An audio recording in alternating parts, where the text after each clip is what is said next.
दोस्तों आज हम बात करेंगे स्ट्रेस या तनाव या टेंशन के बारे में।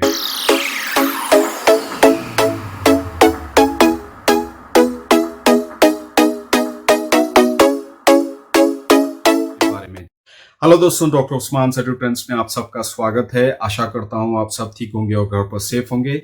दोस्तों आज हम बात करेंगे स्ट्रेस या तनाव या टेंशन के बारे में। जी हाँ दोस्तों, स्ट्रेस या तनाव या टेंशन जिंदगी का एक अहम हिस्सा है, लेकिन अगर हम इसे कंट्रोल ना करें तो ये हमें इमोशनली, साइकोलॉजिकली और यहाँ तक कि फिजिकल हेल्थ प्रॉब्लम्स का एक रीजन बन सकता है, जिसमें दिल की बीमारी, हाई ब्लड प्रेशर, सीने में तकलीफ और इरेगुलर हार्ट बीट शामिल हैं। दोस्तों स्ट्रेस या टेंशन की बात अगर हम करें तो ये दिल की बीमारी का रिस्क को और बढ़ाता है। मेडिकल एक्सपर्ट्स की माने तो स्ट्रेस एक रिस्क है या फिर एक दूसरे रिस्क फैक्टर्स को पैदा करता है, जैसे high cholesterol, high blood pressure. मिसाल के तौर पर अगर हम स्ट्रेस का शिकार हैं तो हमारा ब्लड प्रेशर बढ़ जाता है और हम ज्यादा परेशान हो जाते हैं, जिसकी वजह से हमारी बॉडी में चेंजेस आने लगते हैं, जैसे भूख का ज्यादा लगना या स्मोकिंग की तरफ ज्यादा अट्रैक्ट हो जाना या दूसरी आदतें शुरू कर देना, जिससे बॉडी में ज्यादातर चेंजेस स्टार्ट हो जाते हैं। स्ट्रेस या टेंशन हमारे जिस्म को अनहेल्दी बनाता है और अनहेल्दी बनाकर कई तरह के नुकसान करने वाले हार्मोन जैसे एड्रेनलिन और कॉर्टिसोल को रिलीज करवाता है, जिनकी लेवल्स हाई हो जाती है और इसके साथ साथ खून में क्लॉटिंग और हार्ट अटैक आने का खतरा बढ़ जाता है। स्ट्रेस या टेंशन या तनाव होने के कई सारे रीजंस हो सकते हैं। आइए देखते हैं। फिजिकल या इमोशनल चेंजेस, ये हमारे आसपास चेंजेस की वजह से स्ट्रेस या टेंशन को पैदा कर सकता है। जिन चीजों से हमें स्ट्रेस होता है उन चीजों को हम स्ट्रेसर्स कहते हैं। स्ट्रेस या तनाव मामूली परेशानी से या जिंदगी के मेजर लाइफस्टाइल चेंजेस से या दोनों के कॉम्बिनेशन से हो सकता है। हमारी जिंदगी में स्ट्रेस या तनाव की पहचान करना और उसके रीजंस को ढूंढना, मैं समझता हूं स्ट्रेस को कंट्रोल करने में या स्ट्रेस से होने वाले नुकसान को ट्रीट करने में हमें बहुत मदद दे सकता है।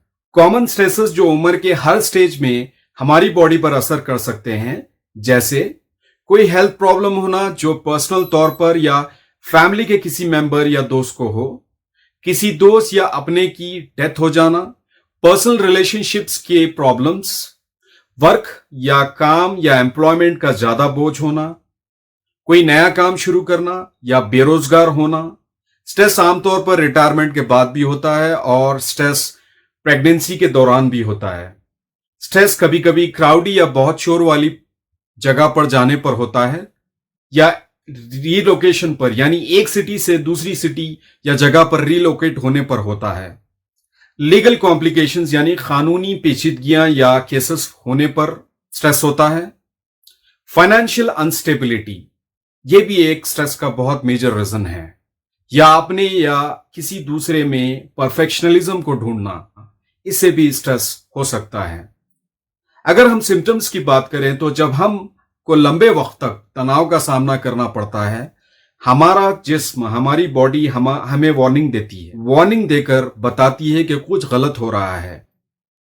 उनमें फिजिकल, इमोशनल या साइकोलॉजिकल या बिहेवियरल चेंजेस की वार्निंग साइंस को नजरअंदाज नहीं करना चाहिए। वो हमें बताते हैं कि हमको स्लो डाउन होने की जरूरत है, हमको धीरज रखने की जरूरत है, हमको इत्मीनान रखने की जरूरत है। अगर हम दबाव का शिकार रहते हैं और हम अपने जिस्म को रेस्ट नहीं देते तो हमें दिल की बीमारी जैसे सेहत की प्रॉब्लम्स होने की पॉसिबिलिटी है। हमारी प्रेजेंट एग्जिस्टिंग डिजीजेस या हेल्थ कंडीशंस और भी खराब हो सकती है। स्ट्रेस या तनाव के कॉमन वार्निंग्स या साइंस एंड सिम्टम्स कुछ इस तरह के होते हैं।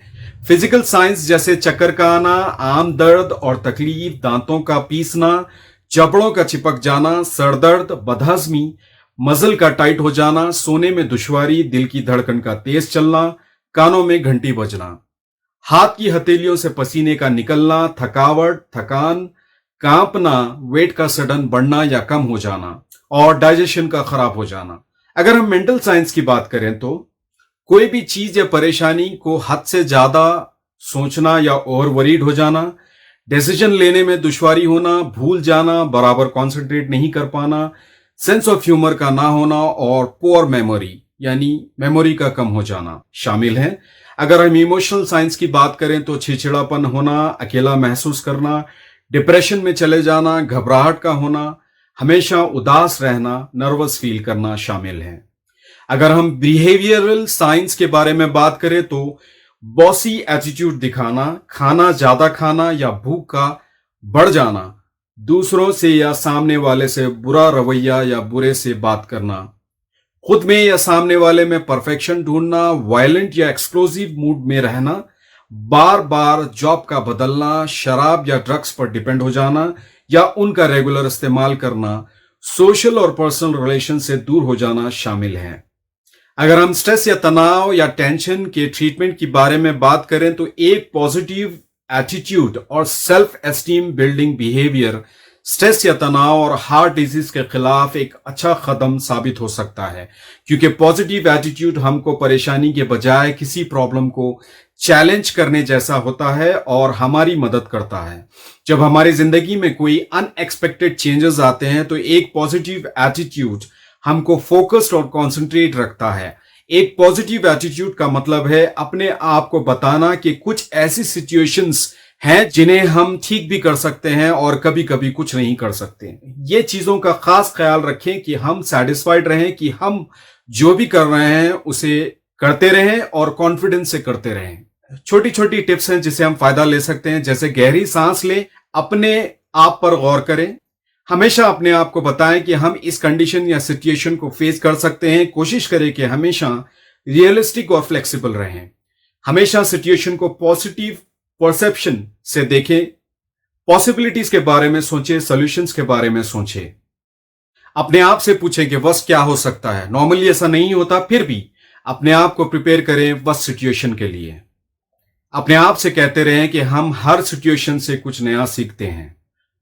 तो दोस्तों, उम्मीद करता हूं ये वीडियो आपके लिए इंफॉर्मेटिव रही होगी। हम इसी तरह के और इंफॉर्मेटिव वीडियोस के साथ आपसे फिर मिलेंगे। Thank you.